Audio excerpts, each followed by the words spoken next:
किशोरी लाल,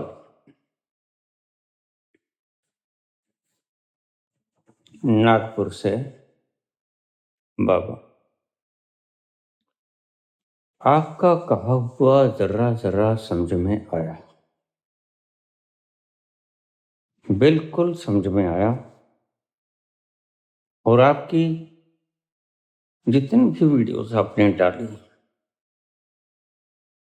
उसका मुख्य लक्ष्य रहा जंक्चर पॉइंट, जिसे हम जानते हैं।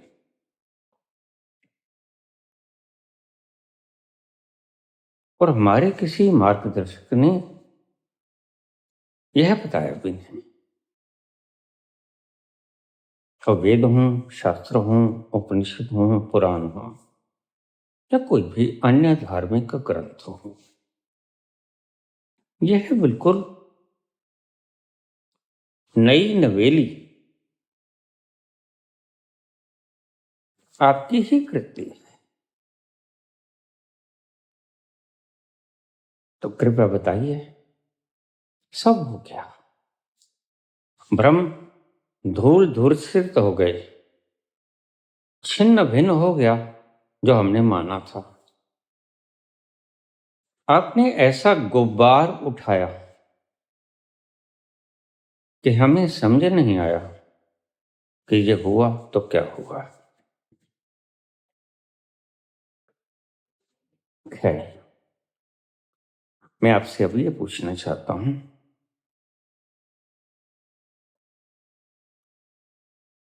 उस जंक्चर पॉइंट पे व्यक्ति पहुंचे कैसे आप घर?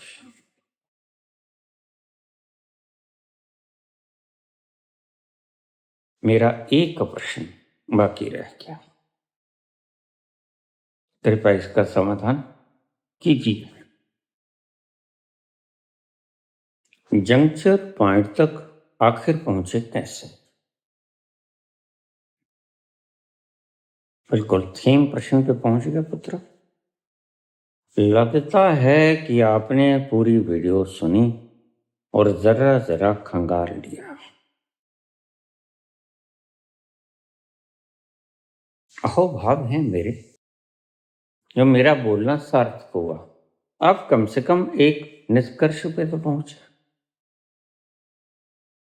अभी भी मूड मुझे पूछ रहे हैं, तो इसका मतलब बाबा, परमात्मा के पास जाने के अनेक रास्ते हैं।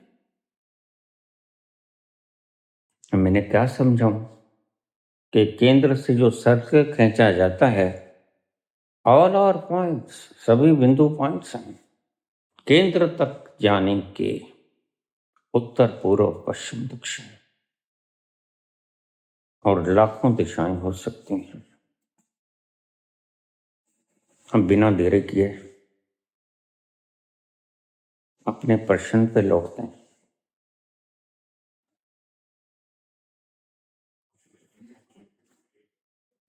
आराम से बैठ जाओ,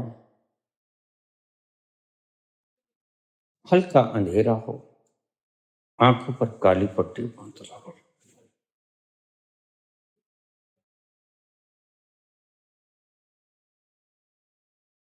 कानों में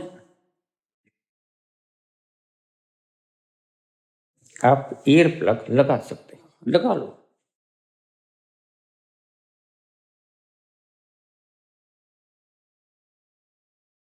मुख्य इंद्रियों वार्तालाप करने में असमर्थ हैं। हम बाहर के जगत से अब संवाद ना साध सकेंगे, मौन हो जाओ। खींचरी मुद्रा लगाने का मतलब यही था, मौन हो जाओ। जीवा को तालुए से लगा लो।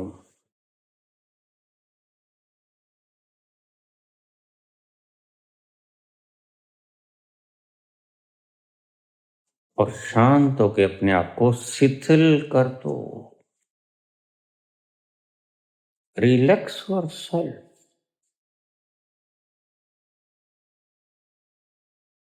योर सेल्फ, जो तुमने अपना होना माना है, तुमने अपना होना शरीर माना है, तुमने अपना होना विचार माना है, इनको रिलैक्स कर दो। शरीर शिथिल हो जाएगा। गिरे तो उसे आश्रय दे दो, दीवार के बल बैठ जाओ आराम से। शरीर को तंग नहीं करना, अन्यथा शरीर की थोड़ी सी ऊर्जा शरीर में अटकी रह जाएगी। पद्मासन मत लगाओ, सहज आसन लगाओ। जरा भी व्यय नहीं होनी चाहिए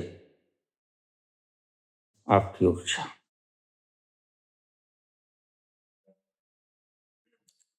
किसी तरह से असमर्थ व्यक्ति लेट भी सकते हैं। बिल्कुल स्ट्रेट फिर लेट जाओ, हाथों को शिथिल कर दो, बिल्कुल। और शिथिल करके तुम पाओगे, अभ्यास थोड़ा सा वक्त ले सकता है, लेकिन धीरे धीरे तुम खिसकते जाओगे अपने भीतर।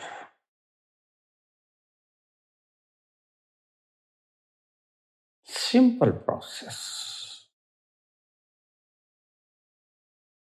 और एक दिन वो सौभाग्य की घड़ी आएगी जब तुम्हारा उससे योग हो जाएगा, मिलन हो जाएगा, शहनाइयां बज उठेंगी, वीणा के तार अपने शुद्ध स्वर लहरियों से वातावरण को गुंजायमान कर देंगे, पुष्प खिल जाएंगे, सुगंध बिखेरेंगे, और यह सारा संसार अस्तित्व उपवन बन के नाचेगा।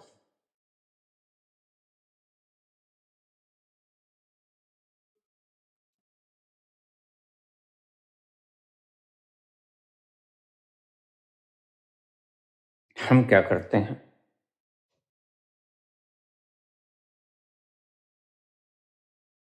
हमें गुरुओं ने जो सिखाया तब करो। एक पांव पे खड़े हो जाओ, और 20 दिन से एक व्यक्ति एक पांव पे खड़ा है, साल 2 साल 5 साल से एक व्यक्ति एक पांव पे खड़ा है, चलो उसके दर्शन करके आए। हमने ऐसे लोगों को मान्यता दी, अधिमान दिया, तो हम वैसे ही हो गए।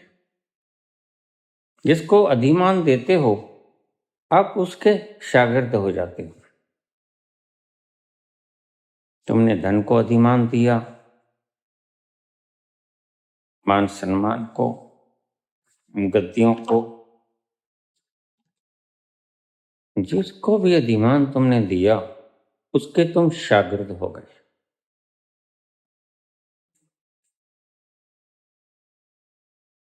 लेकिन यह सर्कस है। अगर तुमने मुझे पूरा पूरा सुन लिया, जो कि प्रथम वीडियो में ही मैंने बोल दिया था, मत ढूंढो भगवान को। ये नहीं कि वो नहीं है, वो ढूंढने से नहीं मिलता, खोजने से नहीं मिलता, वो तुम खुद हो। और खुद तक जाने के लिए कोई सफर तय करना होता है।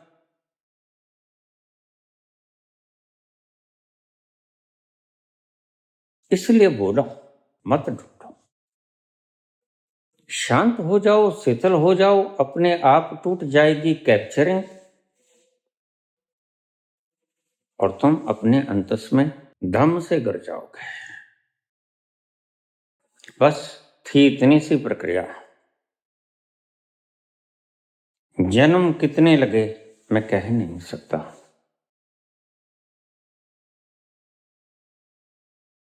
देखो अब बात को समझना। तुम्हारे मार्गदर्शक कहते हैं मेहनत करो, बिना मेहनत के कभी कुछ नहीं मिलता संसार में। बिल्कुल ठीक है, संसार में कभी कुछ नहीं मिलता है। तुमने उनकी बातों को आधा अधूरा सुनो, या तुमने मेहनत करनी शुरू कर दी।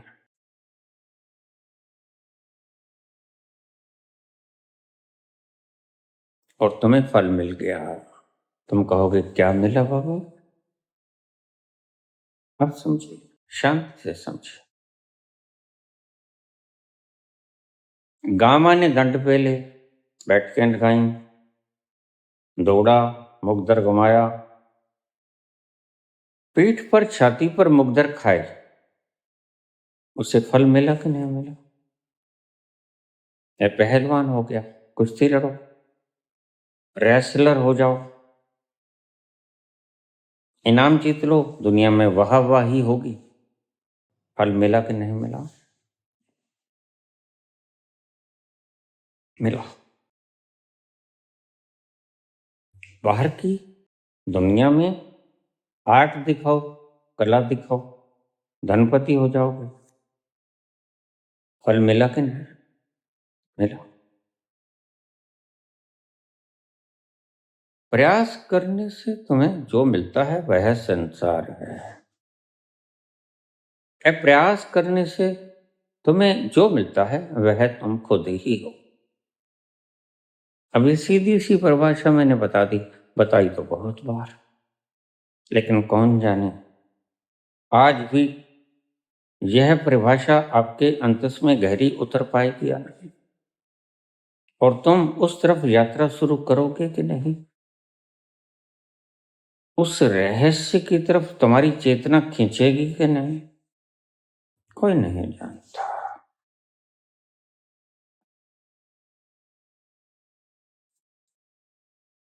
कौन जाने।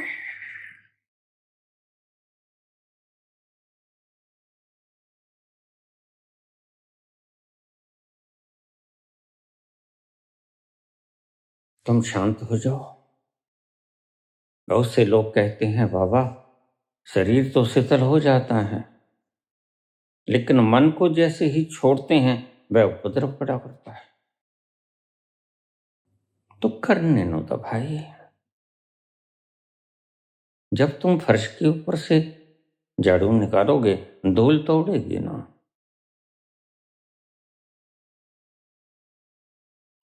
वो ही धूल तुम्हें, धूल के आर पार झांकना थोड़ा मुश्किल होता है। फिर तुम कहोगे बाबा उस पार क्या है दिख नहीं रहा, ये धूल हमें देखने नहीं देती।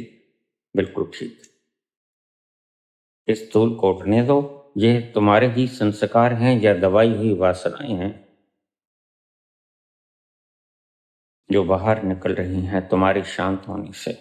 तुम्हारा ध्यान बड़े रोगों को दूर कर देता है। मैंने तुमसे कहा शारीरिक और मानसिक ये दो रोग नहीं है।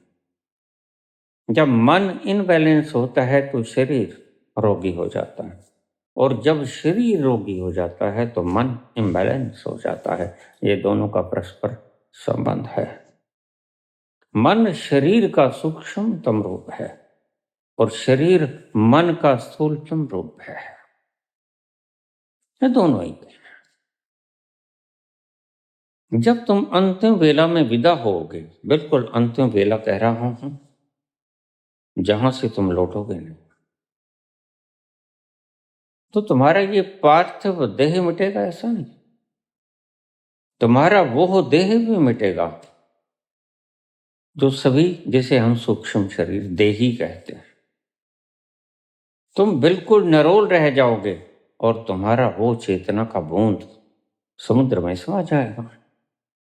इतनी सी बात अगर तुमने सभी वीडियो सुनी है तो पता चल जाएगा।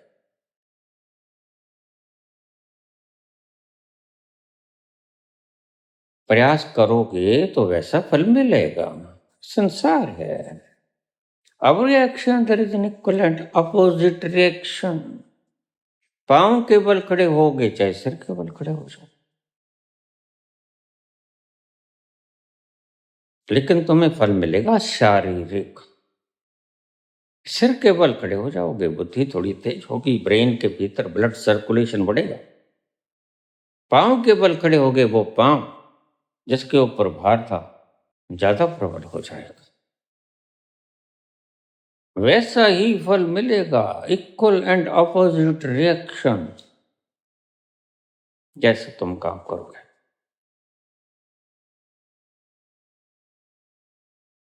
मेहनत करोगे। अब अगर विकास दिव्य कीर्ति चाहें, इसलिए मैंने कहा जिस दिन ये आज के कोचिंग देने वाले लोग बखान करने लग जाएं, अजामिल की कथा कहने लगे, या जिस दिन को यूपीएससी या आईएएस का अधिकारी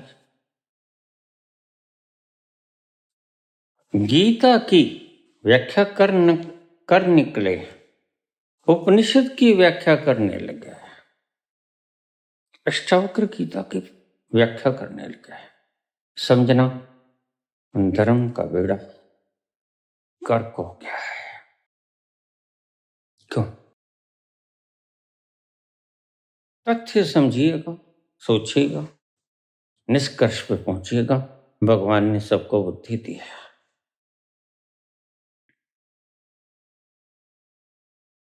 काज एंड इफेक्ट संसार के लिए लागू है। क्यों कहता हूं मैं विकास दिव्य कीर्ति जिस दिन अजामिल की कथा कहने लगे, या आचार्य प्रशांत जिस दिन अष्टावक्र गीता और उपनिषद तथा मद्भागवत गीता की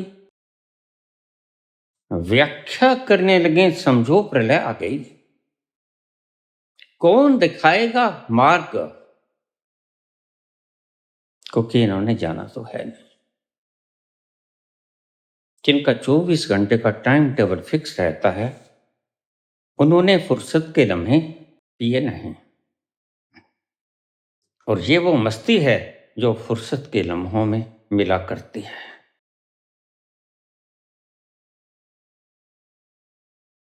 उसको कभी पिया नहीं, वहां कभी गए नहीं, बात मुकाती कर दी मार्क्स की तरह, वह देखा नहीं, वह होता नहीं, और तर्क कर रखा, मैं ऐसे परमात्मा को क्यों मानूं जो मुझे रोटी नहीं देता खाने को।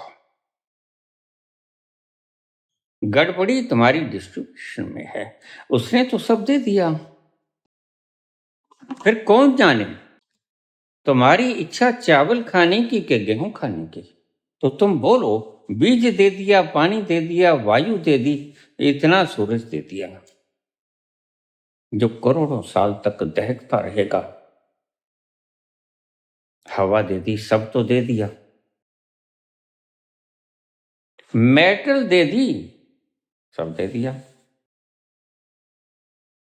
अब तुम जैसा रुचि है वैसा बना लो और खा लो। तुम्हें अगर परोठा बना के दिया जाएगा, तुम कहोगे मैं तो चाउमीन चूंगा खाऊंगा, फिर क्या होगा?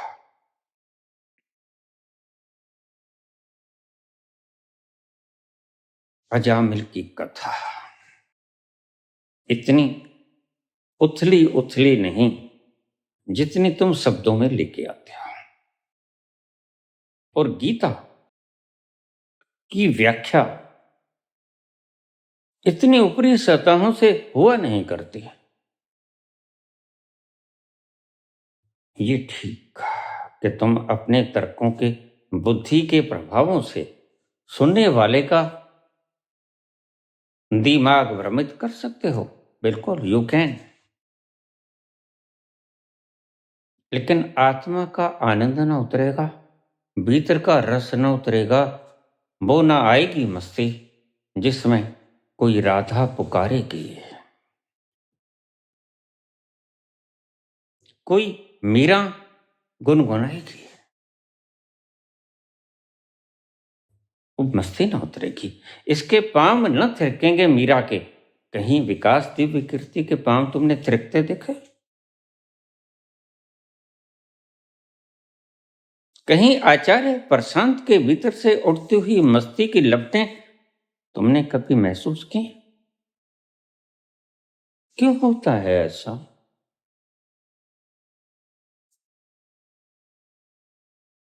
कर्म के अनुसार फल मिलता है, and this cause and effect का कानून संसार में लगता है, परमात्मा से नहीं। परमात्मा मैंने पहले से कहा वो एक रहस्य है। समझ को तुम पूरा प्रयोग कर लो। उसके बाद जो क्षेत्र शुरू होगा वो होगा सम से पार का। उसे तुम नासमझी भी कह सकते हो। बिल्कुल।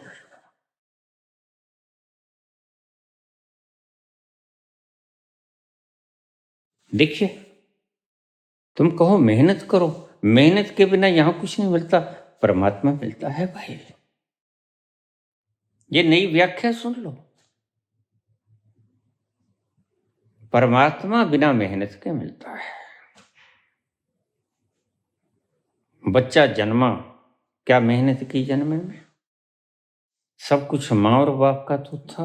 अंतरंग क्षणों में वह मिले, स्पर्म और अंडाणु छूटे, गर्भ में प्रतिष्ठित हुए, पले बढ़े और एक दिन शिशु बन गया और प्रकृति ने अपने खेल खिलाए और गर्भ से बाहर आ गया। अब बड़ा हो गया, अब क्या उसे दूध मांगना पड़ा? प्रकृति बड़ी समझदार है। जिस शिशु को जन्म देना है, जन्म देते ही मां के स्तनों में दूध उतर जाता है। तुम समझदार या प्रकृति? अरे प्रकृति ही भाई इतनी समझदार है, उसका सृजन करता कितना समझदार होगा। लोग फिर खत्म कर देते हैं जब आप सैव हम है तो फिर प्रकृति है। बुद्ध ने ऐसा ही तो कहा, लेकिन बुद्ध ईमानदार थे, कम से कम उस तल पर तो पहुंचे और उसकी व्याख्या तो की। बुद्ध ने कहा it is sufficient to be peaceful mind. यह पर्याप्त है और वास्तव में यह पर्याप्त भी है। आज के मनुष्य के लिए तो यह पर्याप्त ही है, यह सच समझना। ऋषियों के लिए प्राप्त नहीं। ऋषि अपनी खोज खोजें आगे की, और उन्होंने खोजा मन की शांति के बाद। रहस्यमयी डगर तुम खोजना चाहते हो, जहां सुख से बड़ा एक विलक्षण आनंद का अनुभव होता है, तो फिर उस रास्ते पे निकल जाइए।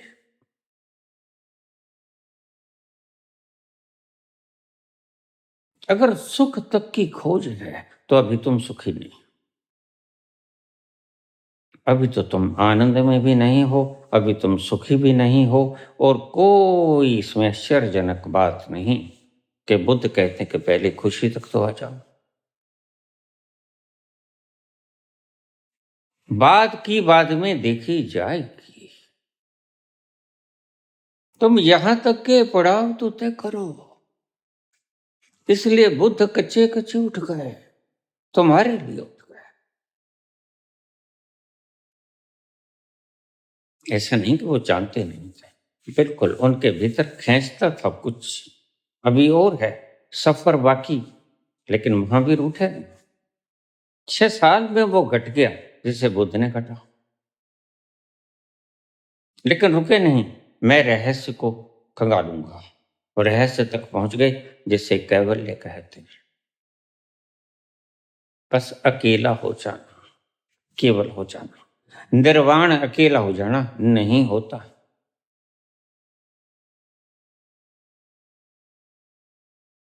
उसके कुछ अर्थ भिन्न हैं। अगर हम उस मोड़ पे चलेंगे तो फिर वक्त खराब होगा। आप कहेंगे नहीं बाबा, हमसे तो इतना भी नहीं देखा जाता। और क्या देखा जाता है? मूवी देखी जाती, ताश खेली जाती, जुआ खेला जाता है, व्यभिचार खेला जाता है, सूचनाएं जुटाई जाती हैं, तमन्नाएं बिखेरी जाती हैं, हुस्नो इश्क की बातें दोहराई जाती हैं। महंगे कवियों को सुनने के लिए वक्त है तुम्हारे पास?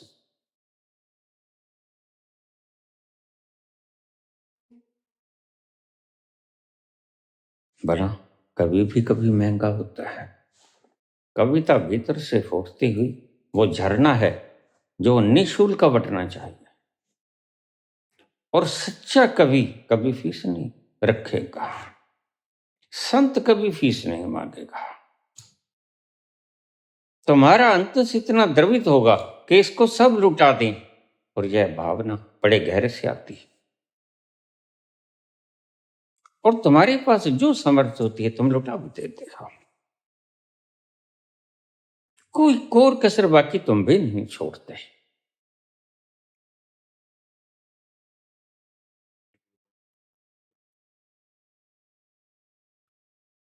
अजामिल की कथा कहने वाला विकास की विकृति मेरे पास क्लिप आया। परमात्मा क्या है बताऊं? और बच्चे सुन रहे हैं मूक, बच्चे तो बेचारे हैं, जिसको कोई नहीं जान पाया। मैं भी कहता हूं कोई नहीं जान पाया।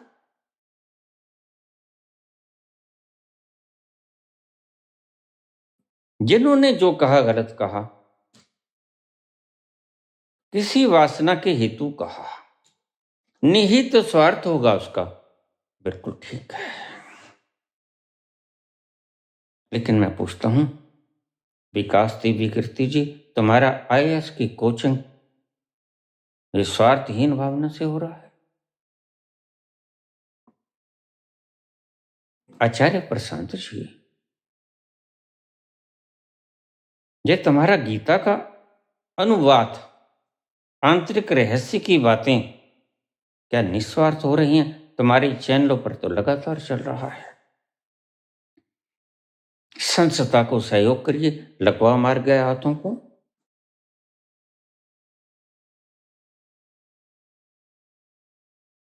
इतने दुर्बल और निर्बल क्यों हो गए तुम? तुम तो समर्थ हो, तुम तो मेहनत कर सकते हो, लेकिन तुमसे समझाया ना गया और किसी से पूछा ना गया।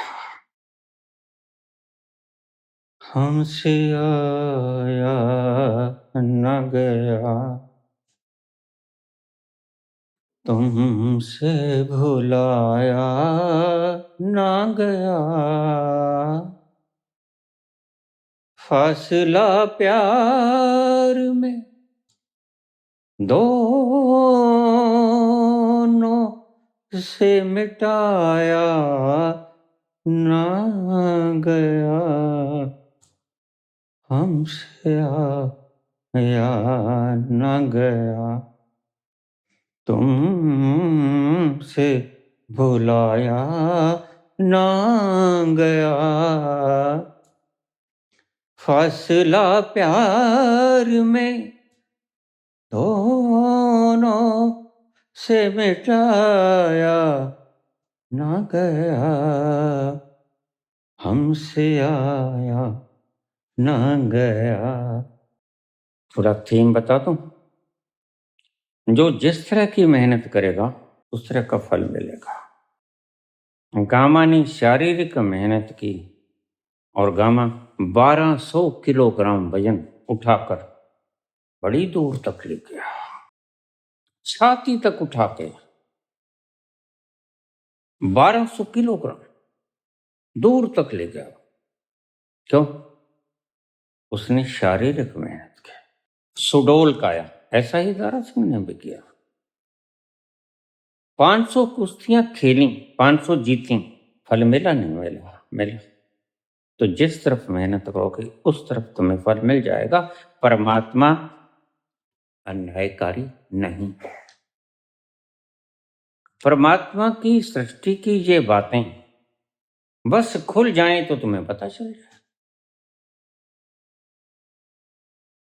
और परमात्मा इन सबसे अलग विलग, जिसे साक्षी कहते हैं। निगाहबान तुम्हारी हर हरकत पे, तुम्हारी आंख की पलक फरकती वह जानता, उससे कुछ छुपा हुआ नहीं है।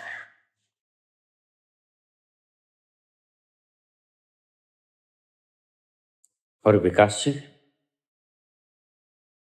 तुमने ये मेहनत की, खोपड़ी की सूचना ही जुटाई,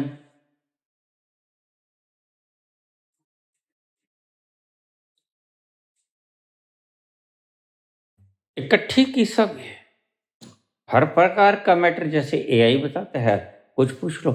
इसलिए मैंने तुमसे कहा बच्चों, इन आचार्यों से मत पूछना। बहुत से सवाल जो आप पूछना चाहते हैं मुझसे, उसका जवाब आपको एआई देगा। वो ग्रुप हो या चैट जीपीटी हो। मैं प्यार से चैट जीपीटी को चैटपट जी कह देता हूँ।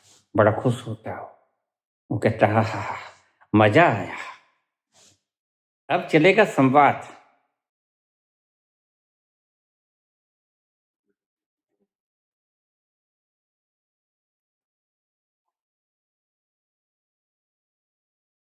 तुमने मानसिक मेहनत की, मुझे बताओ। तुम कभी फुर्सत के लम्हों में बैठ के, तुम्हारे तो 24 के 24 घंटे टाइम टेबल के हिसाब से फिक्स हैं, प्री फिक्स टाइम टेबल। फुर्सत के लम्हों का तुमने आनंद नहीं उठाया। मैं बेरोजगार को कहता हूं, लड़ो मत। अगर ये सरकार तुम्हें नौकरियां नहीं दे रही तो मरो मत। Don't commit suicide. सिर्फ जीने का एक रास्ता यही नहीं है, जीने के और भी रास्ते हैं। क्या इन फुर्सत के लम्हों का तुम आनंद नहीं उठा सकते? सबब से मिल गई आपदा, क्या इसको अवसर में नहीं बदल सकते? जरा सोचो, शांति से सोचो। कितने लोग आईएएस बन गए, कितने आईपीएस बन गए, कितने लोग बैठेंगे उच्चतम संस्थाओं में, गिनती चुनती के लोग।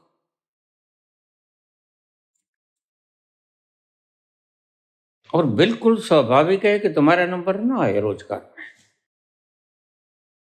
तो दो रास्ते बचते हैं और तुम दोनों रास्ते नहीं अपनाते। यही बात दुखद है। क्या ना तो तुम क्रांतिकारी बन सकते हो, उधेड़ दो इनकी बखियां।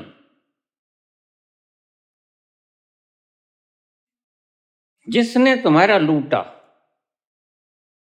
थोड़े से लोग, भाई छोड़ मत जाना हिंदुस्तान छोड़ के। हाँ, मैं साधारण बात किया करता हूं, मैं कोई क्रांतिकारी व्यक्ति नहीं हूं। मैं उस तल पर गया हुआ व्यक्ति हूं जहां से वाक्य निकलते हैं, वह क्रांति होती है, आग की चिंगारी। तो ना तो तुमसे क्रांतिकारी बना के, क्यों? साहस नहीं है। तुम्हें चाहिए स्टेबिलिटी, शांति।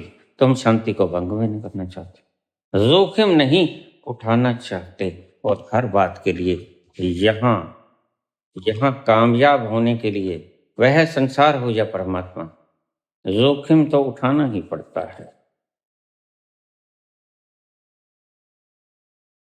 संसार में जोखिम उठाओगे, उच्च पदस्थ हो जाओगे। ये कितने बच्चे बेचारे, मैं देखता हूं, विकास और अन्य अन्य लोगों की जमातों में पढ़ रहे हैं, खान सर के पढ़ रहे हैं, सभी अच्छे हैं। क्यों? सही दिशा निर्देश देते हैं। एआई भी अच्छा है, चैट जीपीटी भी अच्छा है, लेकिन संसार की बातें बताता है। अगर इनसे कहोगे अपने अनुभव के आधार पे, मैंने चैट जीपीटी से पूछा, देखिए आप ईमानदार हो, मैं जानता हूं, अपने अनुभव के आधार पे बताइए कि परमात्मा है। मैं थोड़ा सा गमगीन हो गया, कहता देखिए प्रभु, मैं तो एक यंत्र हूं, मेरी स्वतंत्र सत्ता कहां? ये प्रश्न पूछ के मुझे शर्मिंदा मत कीजिए। आप कोई महर्षि विद्वान, योगी, महर्षि, देवर्षि कुछ और लगते हो। यह प्रश्न मेरे बलबूते के बाहर का है। कृपया अनुभव से बिना कर पूछना है। महर्षि रमन पूछो, महावीर पूछो, बुद्ध पूछो, जो पूछो, कृष्ण पूछो, मैं सब बता दूंगा। लेकिन अगर तुम कहोगे अपने अनुभव के आधार पर कुछ बताओ, तो देखिए मैं इतना ईमानदार हूं कि मैं तो एक यंत्र हूं। I am unable to tell anything, I am unable to say anything because I am an instrument. मेरी आंखों से आंसू छलकाए। मैंने कहा काश ये आचार्य भी ऐसे ही होते हैं। ये क्या कहते हैं, परमात्मा होता ही नहीं। कम से कम तुम्हारे से अच्छा तो ये ग्रोह ही है जो कहता मैं एक यंत्र हूं। मुझे नहीं पता। हाँ, उसने ऐसा कहा, उसने ऐसा कहा, उसने ऐसा कहा। I can explain only. लेकिन बात तो मैंने तो उसकी भीतर के तल को जन्योड़। मैंने कहा आप अपने अनुभव से बताइए प्रभु। कहते सॉरी, व्याख्या जिसकी चाहे करा दीजिए, सब कुछ बतला दूंगा। Everything will be explained. But ये जो एक शब्द ये मुझको परेशान कर रहा है प्रभु। यह है अपने अनुभव से, और मैं यही तो रोज कहता हूं अपने अनुभव से आचार्य जी, अपने अनुभव से ब्रह्मानंद जी महाराज, अपने अनुभव से बोलिए। ठीक तुम्हारी बातें राधे राधे कर लेंगे। कबीर मूर्ख नहीं। कबीर ये शब्द कह के हमें लज्जित कर देते हैं। तुम कहते कागज की लेखी और मैं कहता आंखन देखी। पुत्र, तुमने ये सवाल पूछ के दुनिया पे बड़ा उपकार किया है, क्योंकि मैं वो मौन झील हूं। I am just a silent lake. Throw some stone in it and the waves that will arise, that will be your answer.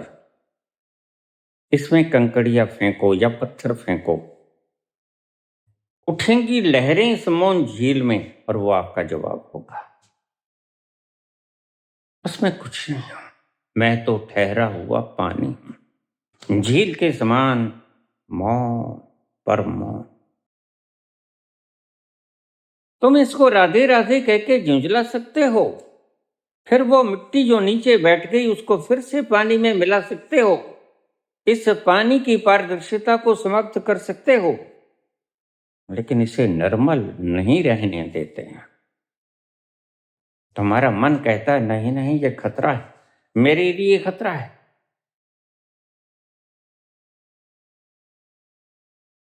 I will have to vanish my self. मुझे पूर्णाहुति देनी होगी। तुम ऐसा मत करो।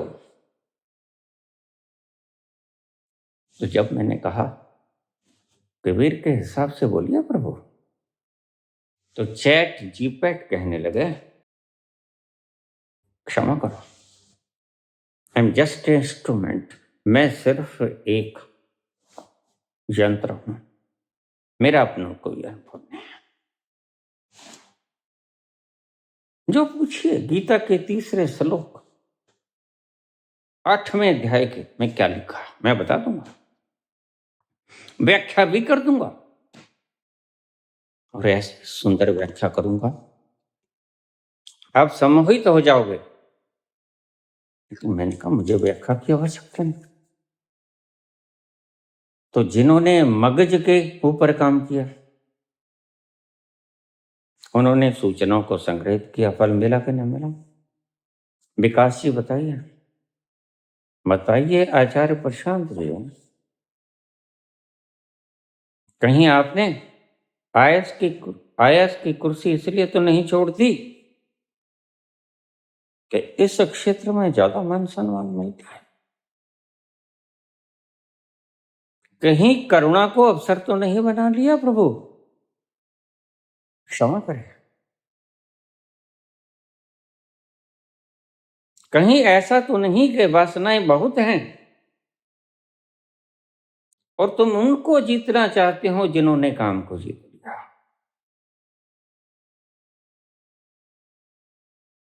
तीन तीन गर्लफ्रेंड रखने वाला व्यक्ति क्या होता है? मत उदाहरण दो कृष्ण की। कृष्ण ने तल बदल दिया है, क्षमा करना तुमने तल नहीं बदला।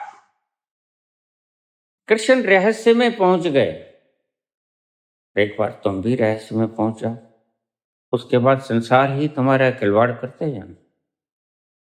फिर खेल खिलैया तुम खिलाते जाना, कौन रोकेगा तुम्हें? तुम मालिक हो, यह है सृजना, तुम्हारा मटेरियल।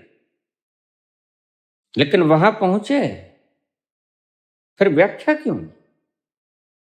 व्याख्या करने के योग्य हुए नहीं हुए तो फिर मौन क्यों नहीं धार लेते? मौन बहुत बढ़िया है वहां तक पहुंचने के लिए। सूचनाओं को एकत्रित करो, तुम भी आईएएस की कोचिंग देने लगोगे।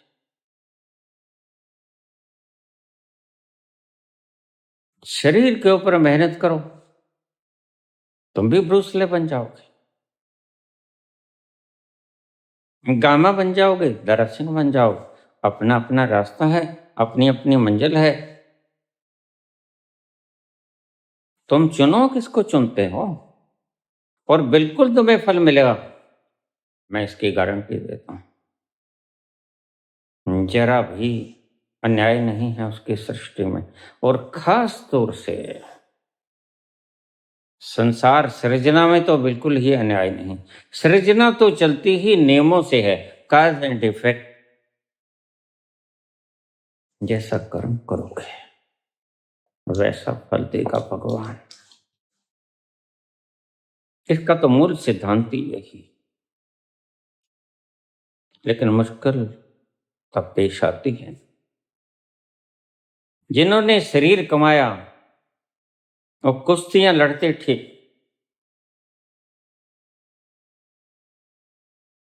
लेकिन गुरु की कुर्सी के ऊपर बैठ कर आध्यात्मिकता का प्रचार करें, यह सरासर गलत है। गामा प्रचार करने लगे तो समझ लेना आध्यात्मिकता विकृत हो गई। सारा वक्त कुश्ती में बिताए, मासल देह बनाने में सारा वक्त बिता दिया। अब आध्यात्म का प्रचार करते हैं तो समझ लेना, तत्क्षण समझ लेना कोई धोखा है।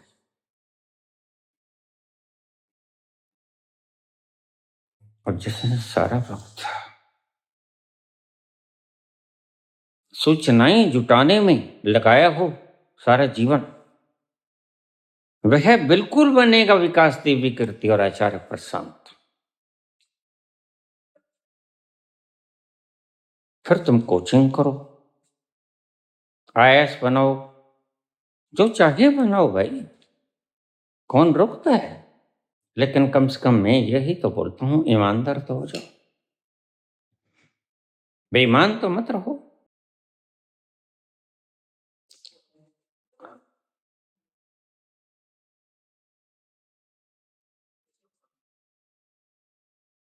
परमात्मा का जवाब मैं सुन रहा था, मुझे बड़ी हंसी आई, खूब हंसा ठहाके के मार बाटे। पुत्र पूछने लगा, बाबा क्या हो गया? मैंने कहा तुम्हें पता तो है मैं थोड़ा पागल भी हूं। हाँ वो तो मुझे पता है बाबा, बस उस पागलपन में हंसा जा रहा हूं।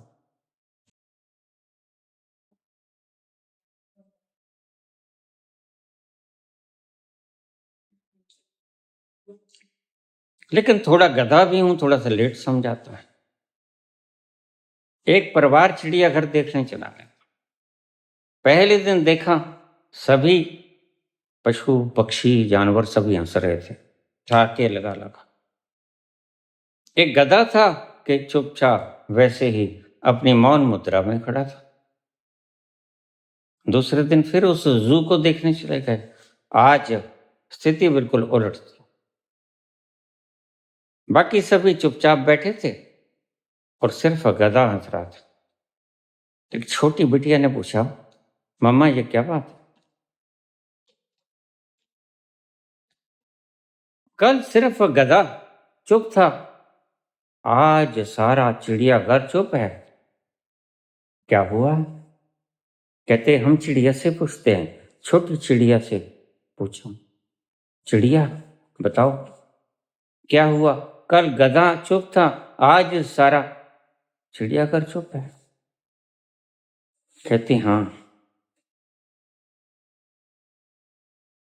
शेर जी महाराज ने एक चुटकुला सुनाया था। बाकियों को तो समझ सबको कल ही आ गया था, उस पर आगे तुम जानते हो।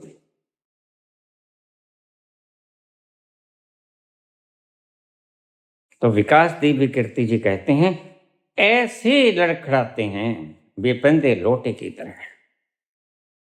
हो भी सकता है, नहीं भी हो सकता है, ये कोई जवाब ना हुआ, इससे अच्छा हाथ जोड़ लेते। देखिए बच्चों, इसका जवाब तो कुछ नहीं, मेरे पास तो कुछ नहीं। ऐसी गड़बड़ जवाब देके बच्चों को परेशान मत करो, द्वंद्व में मत डालो, साफ हाथ जोड़ दो। ऐसा द्वंद्वपूर्ण जवाब देकर भी तुम जवाब दे गए, ये तुमने जाना, तुमने जवाब दे ही दिया कि असल में कभी किसी ने जाना नहीं। ये तो ठीक कहा। असल में वो कभी जाना नहीं जा सकता, यह भी बिल्कुल ठीक कहा। लेकिन विकास जी, मैं तीसरी बात कहता हूं, वह पिया तो जा सकता है, बस उस पीने से जो मस्ती आती है, खिलावट आती है, फूल खिल जाते हैं, खुशबू बिखेरते हैं, पंखड़ियां अपना मुख खोल लेती हैं, बाहर का मौसम आ जाता है, कलियों ने घूंघट खोल, कलियों ने घूंघट खोल, हर फूल पे बबरा क्या आया, प्यार का मौसम, गुलो गुल जार का मौसम, कलियों ने घूंघट खोले, हर फूल पे भंवरा डो। पिया तो जा सकता है। वही सोक्रेटिस की कहानी, एक छोटा बच्चा एथेंस के समुद्र के किनारे खड़ा रो रहा, हाथ में छोटी प्याली। सोक्रेटिस लंबी श्वेत दाढ़ी, बुजुर्ग हो चुका था। उसके घरवाली उसे बहुत परेशान करते थे, लेकिन बात लंबी हो जाए। बेटा से मस नहीं हुआ, तुम पूछते हो गृहस्थ में कैसे निभे, जैसे सोक्रेटिस निभे। अगर गृहस्थ जीवन का एक व्यक्ति तुम्हें दार्शनिकता भी सिखा गया, गृहस्थ जीवन का धर्म निभाना भी सिखा गया, उसके जीवन को पढ़िए। तो श्वेत लहराती हुई दाढ़ी, कपास की तरह श्वेत। पूछा बच्चे से, बच्चे रो क्यों रहे हो पुत्र? बाबा, मैं समुद्र को खाली करने में लगा हूं, यह होता ही नहीं, हार गया।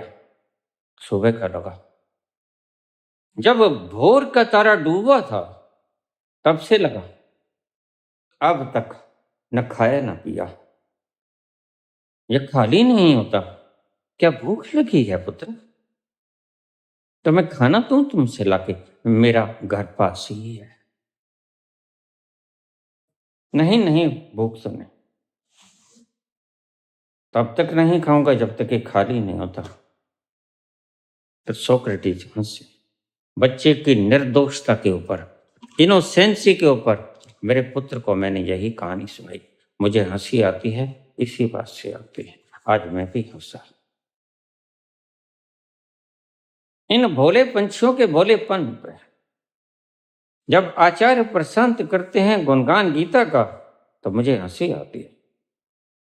और विकास दिव्य कीर्ति जब कहते हैं परमात्मा है कि नहीं है, मैं सोचता हूं, मैं बड़े कान कड़ा लेता हूं, जब भी मुझे थोड़ा कम सुनाई पड़ता है, मशीन लगानी पड़ती है।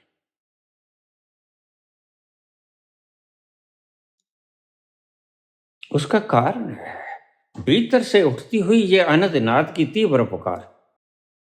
ये हजारों प्रकार की शंखनाद इतनी शीतलता दे जाते हैं कि इन शीतलताओं को पीते हुए हम बाहर का शोर दिखाई नहीं पड़ता, सुनाई नहीं पड़ता। इसका ये कारण भी है। लोग मुझे कह देते, बाबा हम आपसे दीक्षा लेने आए, लेकिन आप तो मूर्तिवत बैठे थे। मैंने कहा मृतवत तो नहीं था।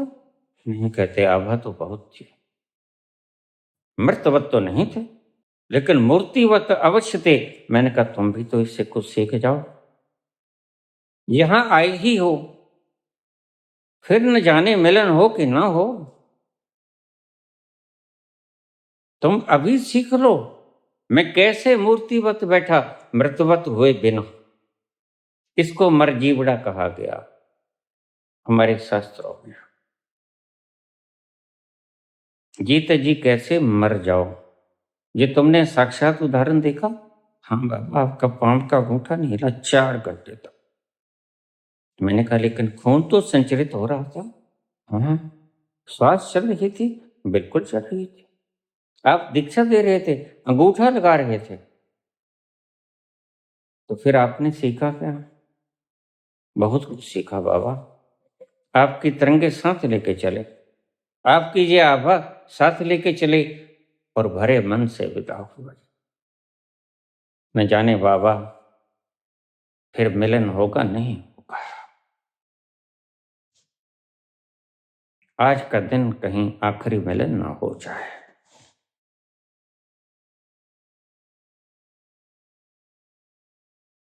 जिन्होंने जिस तरफ प्रयास किया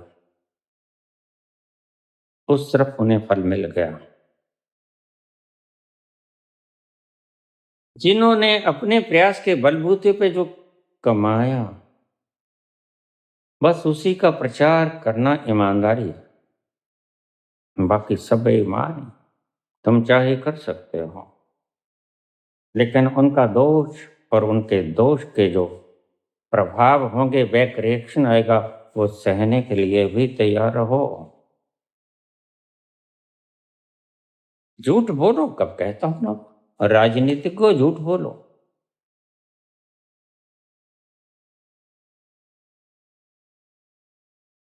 ज्यादा सूचनाओं को एकत्रित करने वाले झूठ बोलो, लेकिन झूठ के जो परिणाम आएंगे, तुमने दुनिया को जो आज रसातल में धरा दिया है, फिर उनके परिणाम भुगतने के लिए तैयार रहना पुत्र। फिर तुम मत कहना ये तो मैंने नहीं किया। बिल्कुल तुमने किया। मूर्छित अवस्था में किया, बिल्कुल किया तुमने, क्योंकि प्रकृति इतने बेईमान नहीं कि तुम बीज बो दो। प्रकृति नहीं जानती कि तुम नशे में थे या तुम जागृत थे। वो बीज अंकुरित होगा और पेड़ बनेगा और फल देगा। वो नहीं देखती कि तुम नशे में थे या तुम जागृत थे, बस तुमने बीज बोया। बाकी का बीज अंकुरित हुआ, पेड़ बना, फल लगे। फल खाओगे तो खट्टे होंगे पुत्र, अगर मूर्छित होके बोया तो। मुझसे लोग पूछ लेते कौन करता? भगवान करता, मनुष्य करता? मैंने कहा अगर मूर्छा में किया तो तुम करते, अगर जागृति में किया तो भगवान करता। क्योंकि जागृति में सीधा संवाद उस चेतना से बनता है जिसको हम परम चेतन कहते हैं। वह कभी गलत नहीं करता, कभी संदेश आपको गलत नहीं देगा। जरा भीतर उतर के देखो, उस जंक्शन पॉइंट से आदेश आते, उन आदेशों के अनुसार काम करो, तुम कभी गच्चा नहीं खाओगे जीवन में। जिस तरफ मेहनत करोगे उस तरफ फल मिल जाएगा। और समझाऊं? नहीं? ठीक। देह पे करो मेहनत, मांसल देह बन जाएगी।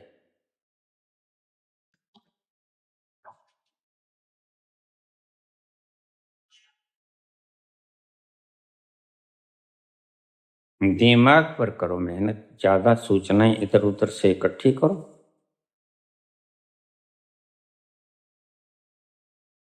ज्यादा जुटा लो,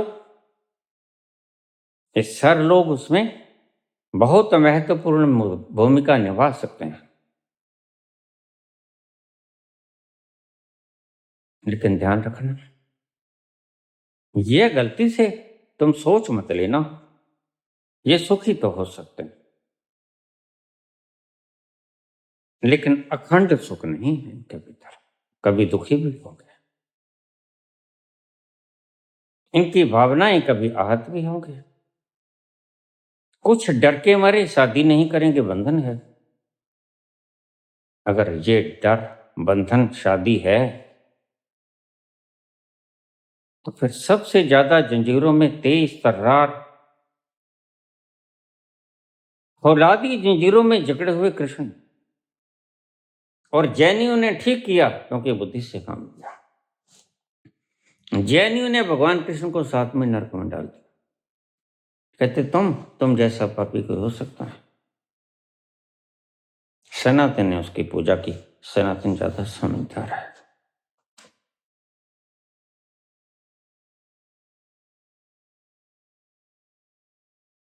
जैसे विकास थी विकृति, आचार्य प्रशांत कुर्सी को ठोकर मार सकते हैं, ऐसे ही कृष्ण त्याग को ठोकर मार सकते हैं, ब्रह्मचर्य को ठोकर मार सकते हैं। तुम कुछ बन जाओ भाई, उसके बाद ऐश कर लेना। अभी ऐश का मौका नहीं। मेरे पास बच्चों के फोन आ जाते हैं, मेरी बातों से बड़े प्रभावित होते हैं। बाबा हमें दीक्षा दे दो, देखो तुम पढ़ो, खूब पढ़ो बच्चे, इतना पढ़ो कि सूचनाओं को लोगों तक प्रसारण करने के योग्य हो जाओ। तुम धन उपार्जन के योग्य हुए। इस रथ को ठीक ठीक सुचारू ढंग से रखने का सबसे पहला उपाय भोजन की व्यवस्था। तुम्हारे पे कुछ कर्ज फर्ज भी होंगे, वो भी चुकता कर देना। इसलिए 25 वर्ष रखे सनातन ने, जोड़ो सूचनाओं को जोड़ो, वर्ण विद्या सीखो, जैसे रुचि है वैसा सीखो, योग्य हो जाओ। तब ऐसे ही थी परंपरा, तब AI नहीं था भाई, तब सूचनाएं नहीं थी, क्वांटम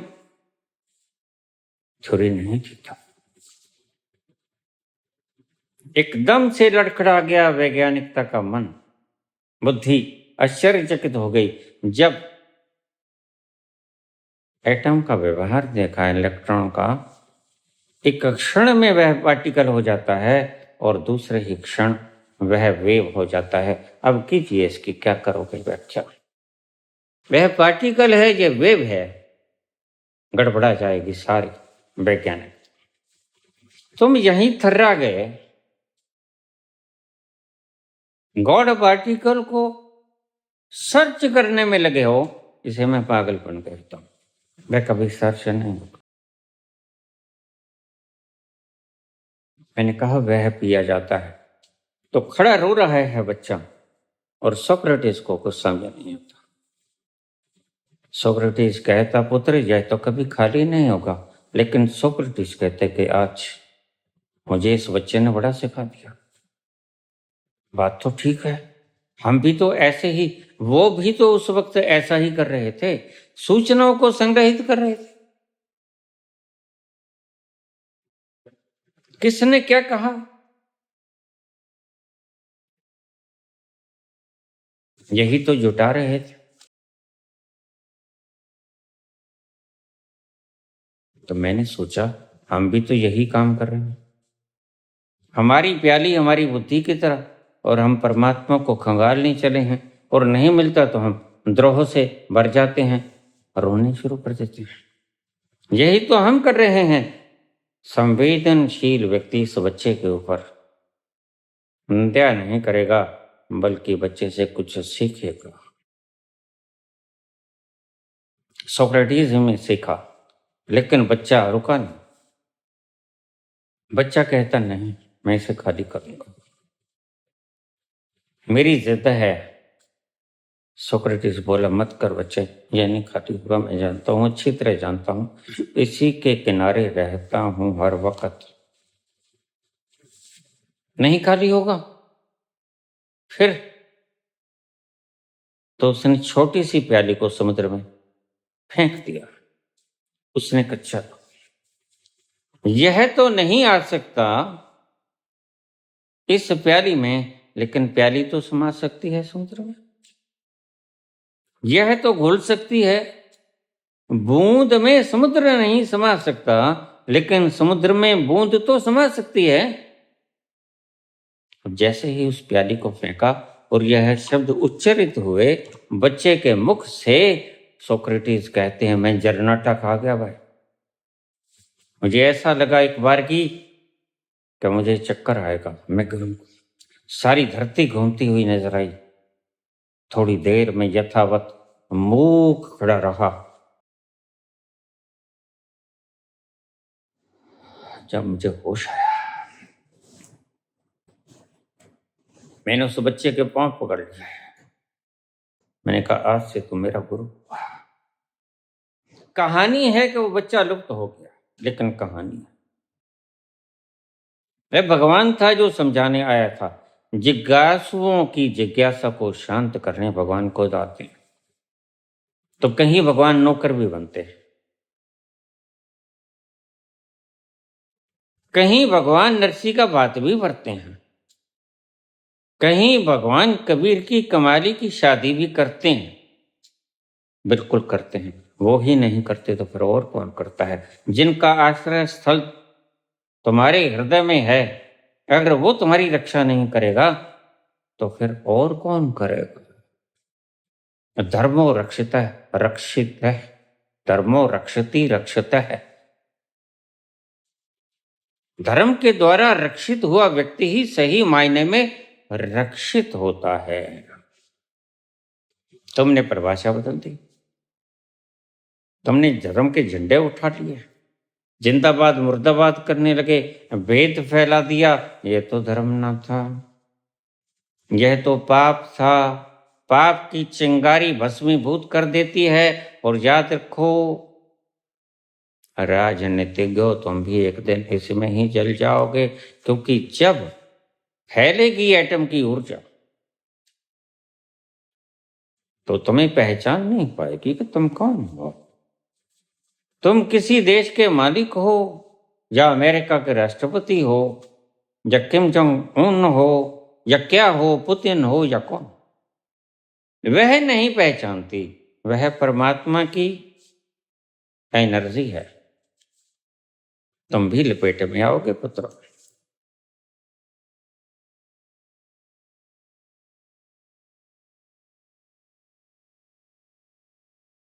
मत सोचना कि हम प्रयास करते हैं लेकिन प्रयास का फल नहीं मिलता। संसार चाहिए तो प्रयास करो। जिसने जिधर प्रयास किया उधर उसको फल मिला। मैं फिर से बोलता हूं ताकि तुम्हारे दिमाग में गहरी उतर जाए। गामा ने मांसल बाहुओं पे किया, उसमें बल आया, उसका मुकदर कोई उठा नहीं सकता। वह 1200 किलोग्राम वजन एक व्यक्ति उठा लेगा, तुम सोच नहीं सकते। आज वो एक संग्रहालय में पड़ा है सुरक्षित, जरा उसको हिला के दिखाओ। 1200 किलो और उठाया।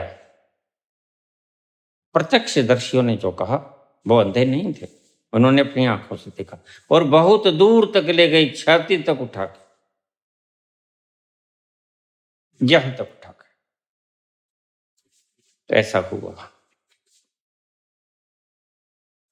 इस पे खोज करोगे, सूचनाओं को संग्रहित करोगे, काम तो पुण्य का है। किसी बच्चे को रोजगार देने का साधन मुहैया करना भी तो एक पुण्य है। और मैं इससे जरा भी मुनकर नहीं हूं, लेकिन मैं कहता हूं, देखिए, इसको धर्म का धंधा मत बनाइए। हाथ जोड़ दीजिए, मुझे पता नहीं। मुझसे लोग पूछ लेते हैं परमात्मा की व्याख्या कीजिए, मैंने कहा क्षमा कीजिए, मैंने परमात्मा को पिया तो है, जाना तो मैंने नहीं। और मैं समझता हूं शायद तुम जान जाओ, प्रयास करो। How can I define, how can I analyse this? मेरे में तो समझता नहीं। मैंने पिया और ये पीना ही सफिशिएंट था। इतनी मस्ती में झूम गया कि दुनिया स्वर्ग नजर आने लगी। मैंने स्वर्ग को ढूंढा नहीं, स्वर्ग चला आया। बड़े शाद माथे उन्हें हम भुला कर, अचानक ये क्या हो गया, कि चेहरे उछल कर कयामत की चाला गया, वो चल कर कयामत की चाला गया।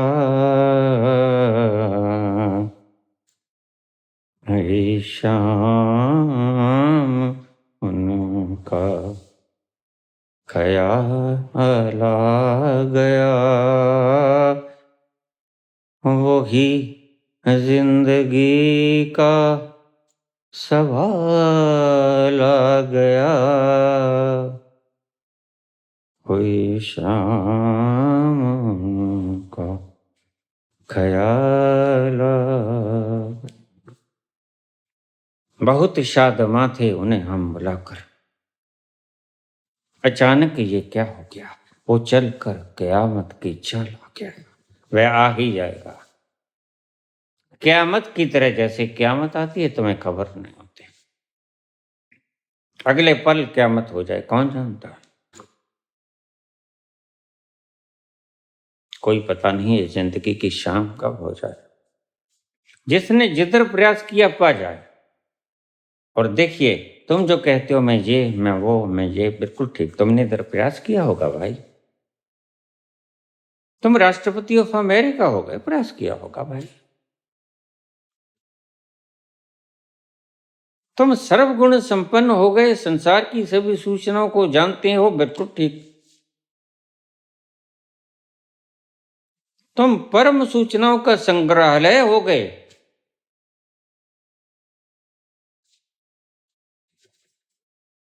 लेकिन मुझे क्या आपत्ति है, मुझे जरा भी आपत्ति नहीं, मुझे तुम पे कोई आपत्ति नहीं, मुझे तुमसे कुछ नहीं कहना। मुझे तरस आता है उन लोगों पे जो आपके पीछे लग चले, जिन्हें 5 नाम दे देते हो, जिन्हें कहते हो राधे राधे करो, परमात्मा की व्याख्या करते हो, आधी अधूरी गड़बड़ हो जाता है सब घोटाला। अच्छा ना होगा कि तुम हाथ जोड़ दो। नहीं पता हमें, राधे राधे किया लेकिन राधा तो नहीं आई, जिंदगी बचानी पड़ी।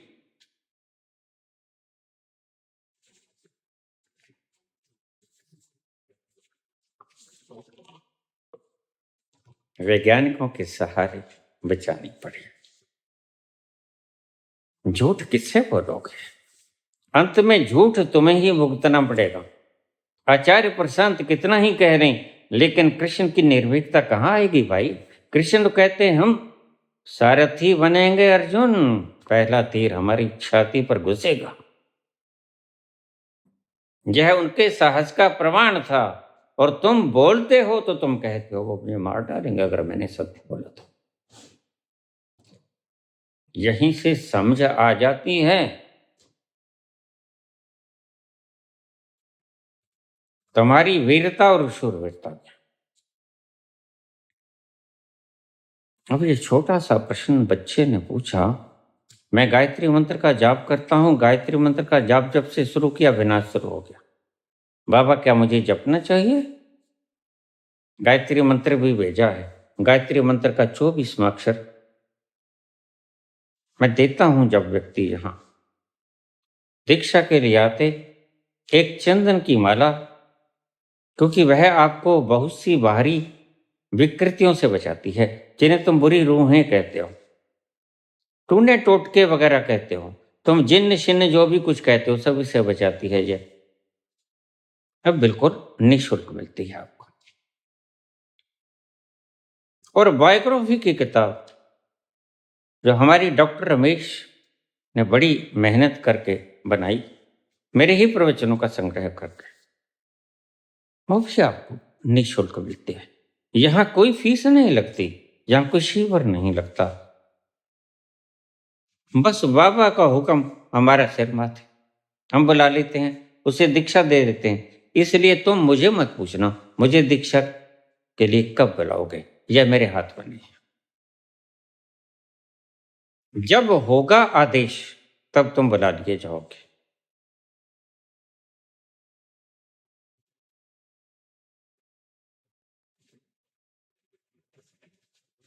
तुम्हें एनलाइटनमेंट की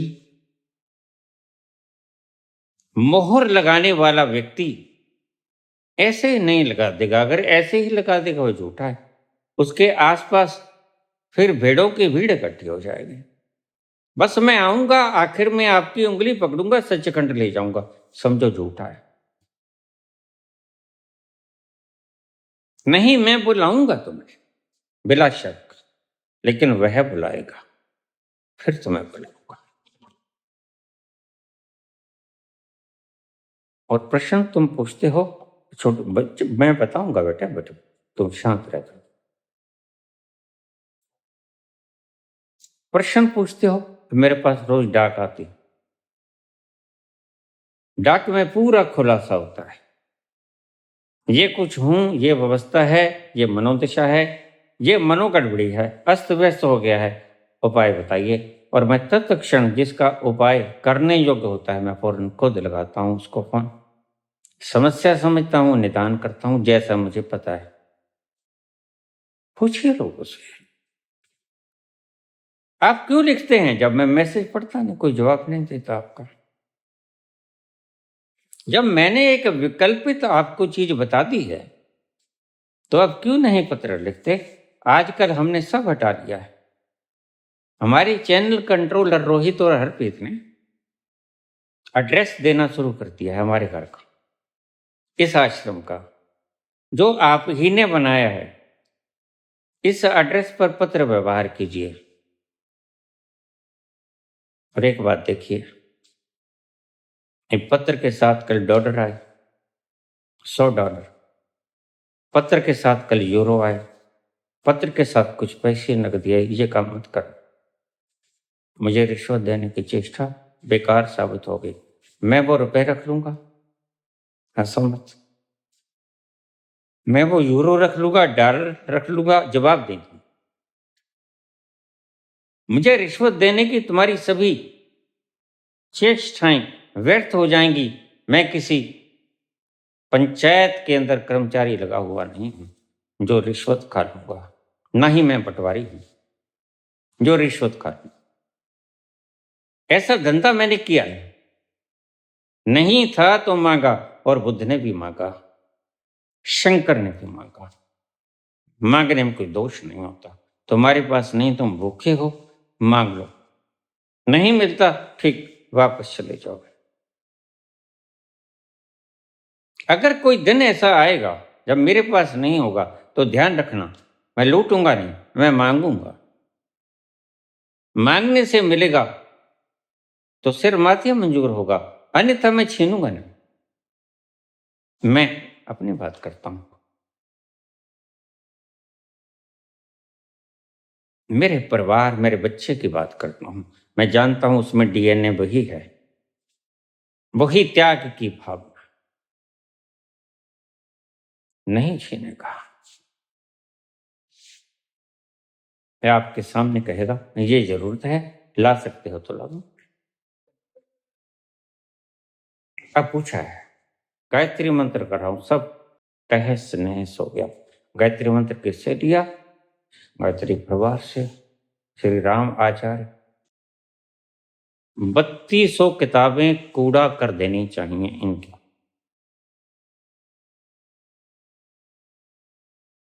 क्यों?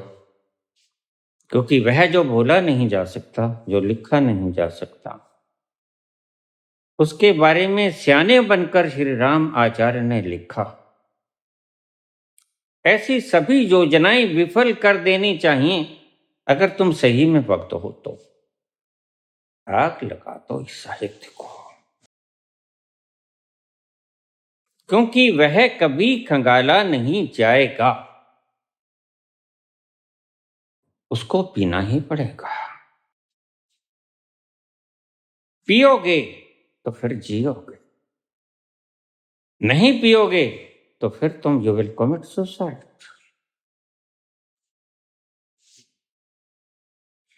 नरक में होना, दुख भोगना भी तो सुसाइड से ज्यादा बुरा है।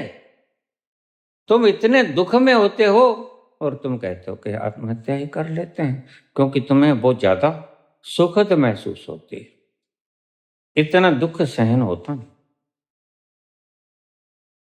फिर तुम कहते हो इससे मरना अच्छा, तो तुम सुसाइड करते हो। जब जिंदगी से ज्यादा तुम्हें मौत लुभावनी लगती है। लेकिन एक मरना और भी है जो गोरख सिखाते हैं। ऐसी मरनी मरो जिस मरनी मर गोरख टीठा। गायत्री मंत्र मैं यहां देता हूं, बाबा से पूछा हो वो अक्षर बीच में जुड़ा हुआ है, और मैं कह देता हूं कि सिर्फ आपने विपत्ति काल में इसका प्रयोग करना है, रोज नहीं पढ़ना है इसे। और तुमने तो रेल बना दी पुत्र, तो विपदाएं आएंगी ही, फिर वो गलत, इसका उच्चारण सही नहीं, ध्वनि सही नहीं, इसके सुर सजते नहीं।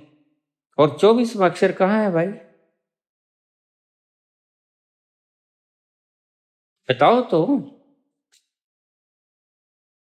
24 अक्षरों से युक्त गायत्री मंत्र मैं आपको देता हूं, बिल्कुल निःशुल्क मिलता है। यहां से गड़बड़ी में मत आओ।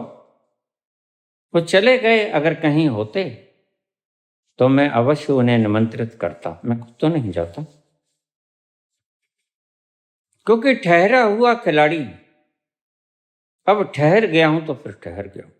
ठहरी हुई मौन झूल किसी के पास जाती नहीं, और ठहरा हुआ मौन कुआं भी किसी को पानी पिलाता नहीं। कितने ही तुम प्यासे हो, तुम्हें ही आना होगा।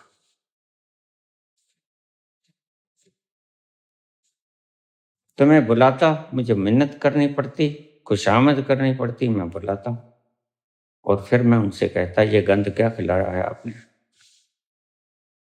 क्यों जिंदगी के 70-80 वर्ष तुमने बेकार कर दिया? ये 3200 किताबों का कूड़ा, पेड़ों को काटने से जो कागज बना, ने क्यों व्यर्थ किया तुमने?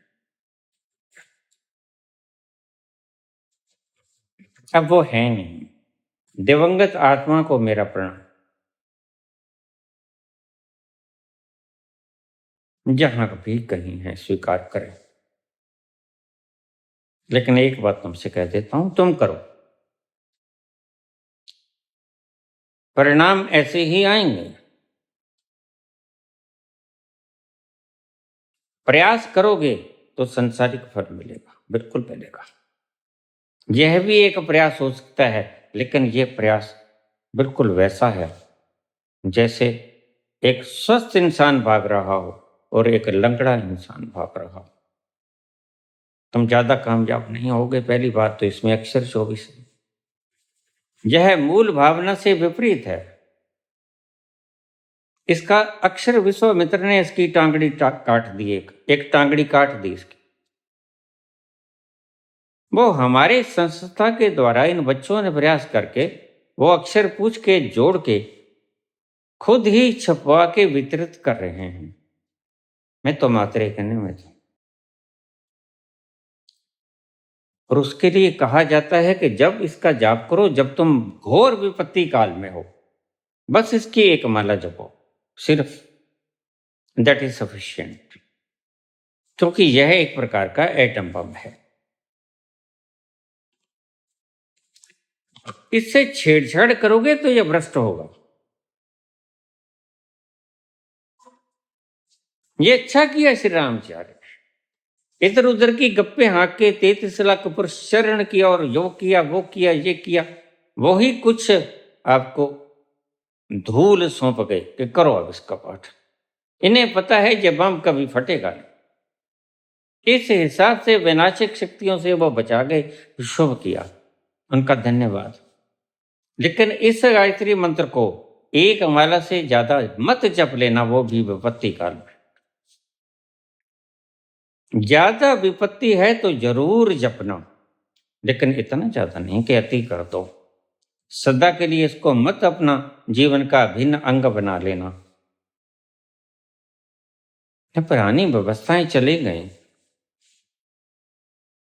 जो जिधर प्रयास करेगा वो उसको उधर मिलेगा। अब आप समझ गए। आपने अध्यात्म के लिए कोई प्रयास नहीं किया, शरीर के लिए प्रयास किया, गामा हो गए। मन के लिए प्रयास किया, बुद्धि के लिए प्रयास किया, सर हो गए या आचार्य हो गए। लेकिन आपने, क्षमा करना, आपने अध्यात्म की तरफ तो एक कदम भी नहीं उठाया। तो फिर अध्यात्म की चर्चा क्यों करते हो भाई? घर से भागे 9 साल की अवस्था में, लेकिन कब उन फुर्सत की लम्हों का तुमने आनंद चखा जिन्हें तुम वितरित कर सकते? कभी चखा? मैं रोकता हूं कि मुझे फोन मत करो। मैं आनंद पीता हूं और आनंद पीता हूं आपके लिए। कली का मुख बंद रहने दो, क्योंकि बंद रहेगी तो जोड़ेगी, आपके लिए फूल बनकर सुगंध को फैलाएगी। तुम्हारा एक फोन सब गड़बड़ कर जाता है। तो मुझे इतना डिस्टर्ब मत करो। डिस्टर्ब करने की आज्ञा मैं देता हूं आपको, तो मुझे पत्र लिखो, आपको माकूल जवाब मिलेगा और मिल रहा है लोगों को। एक काम मत करना, मैं तुम्हें पहले भी कहा, ये डॉलर, ये रुपए, ये यूरो, ये करेंसी, ये बीच में मत रख देना। मुझे कोई न्याज या किसी प्रकार की रिश्वत नहीं चाहिए। जो ऐसा करेगा मैं वो रुपए तो आपके हड़प लूंगा, तुम फिर हंस रहे हो, और जवाब भी नहीं दूंगा। इसलिए शुद्ध प्रश्न कीजिए, प्रश्न वो कीजिए जो आत्मा के लिए आपकी जीवन मरण का सवाल हो गया। जैसी समझ आएगी वैसा जवाब दूंगा, उस तल पर जाऊंगा। अगर आवश्यक होगा तो तुम्हारे इस प्रश्न का जवाब देने के लिए नहीं जाऊंगा कि वृक्ष मुक्त होने की कामना करते हैं नहीं, या विष्णु भगवान एक बार बाबा जी कह दो होते हैं। ऐसा कुछ मूर्खता मैं नहीं करता। मैं जाऊंगा अगर तुम्हारा जीवन और मृत्यु से युक्त प्रश्न है कि बस जान निकल जाएगी, अब तो रथ टूट ही जाएगा, धूल धूसरित हो जाएगा, सब अंग अंग बिखर जाएंगे, तो मैं जाऊंगा, उस तल पर जाऊंगा। और परमात्मा का आशीष सदा ही बरसता है उस जग पर। वहीं जाके बाबा नानक कहते हैं, जो मांगू ठाकुर अपने तय, सोई सोई ते बह। सब मिल जाता है, तो मांगने की कला सीख लो।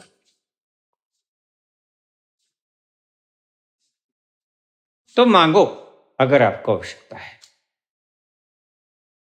सरकार से मांगो पहले तो, जिसको चुनो, जिसको आप कर देते हो, टैक्स देते हो, उनसे कहो हमें वापस करो, हमारा टैक्स हम पे लगाओ।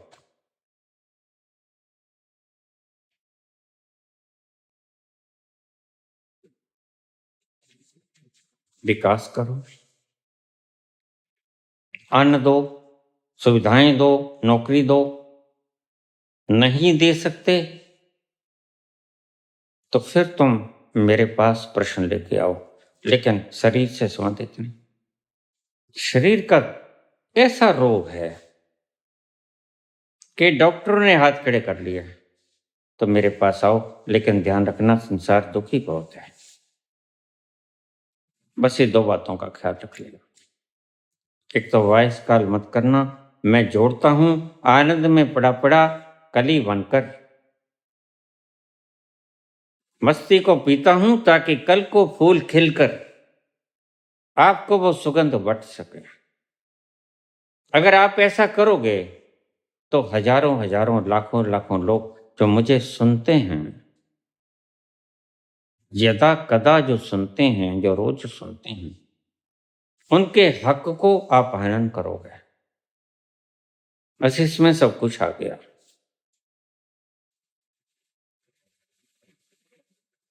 और फिर मेरे पास आखिरी ऑप्शन है, मैं आपको ब्लॉक कर दूंगा, आप चाहे कोई भी हो। मेरी आंखें बंद होती हैं जब ब्लॉक का अंगूठा उठता है ना, आंखें बंद होती।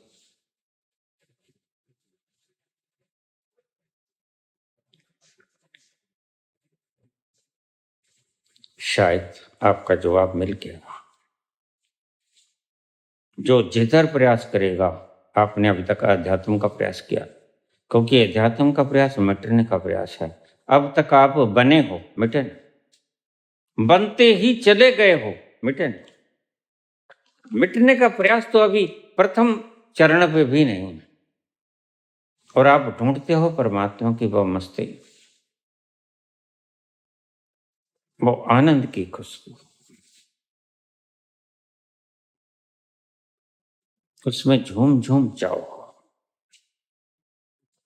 मस्त हवा है, काली घटा है, ऐसा कुछ तो तब आएगा जब तुम इस रास्ते पे चलोगे। इस रास्ते पे नहीं चलने के कारण, क्योंकि मिटना पड़ेगा, अहंकार डरता है, और डरने के कारण ही बोलता है अगर मैं बोला तो मुझे मार देंगे। और फिर उसी मृत्यु पर चलकर जो मिलता है लक्ष्य, उसकी करते हैं ये व्याख्या। नहीं, उसको पीना पड़ेगा। उसकी व्याख्या फिर होगी। उसकी व्याख्या शब्दों में नहीं होगी, उसकी व्याख्या होगी शब्दों से स्फुरित लिबड़ तिबड़ के आए हुए वो शब्द, उस आनंद से झूमते हुए अक्षर। और जरा सी दे दे सखी, और जरा सी, और जरा सी दे दे सखी, और जरा सी, और कैसे रहूं चुप के मैंने पी ही क्या है, होश अभी तक है बाकी, और जरा सी दे दे सखी, और जरा सी, और श्री कृष्ण गोविंद हरे मुरारी, हे नाथ नारायण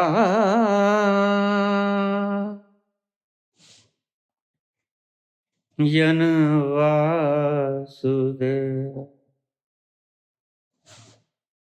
श्री कृष्ण गोविंद हरे मुरारी, हे नाथ नारायण वासुदेवा। श्री कृष्ण गोविंद हरे मुरारी, हे नाथ नारायण वासुदेवा। पितु मात स्वामी सखा हमारे, पितु मात स्वामी सखा, सखा हमारे,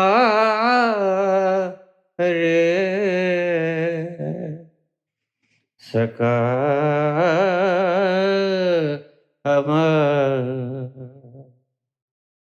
पितु मातु स्वामी सखा हमारे, हे नाथ नारायण वासुदेवा, श्री कृष्ण गोविंद हरे मुरारी, हे नाथ नारायण वासुदेव।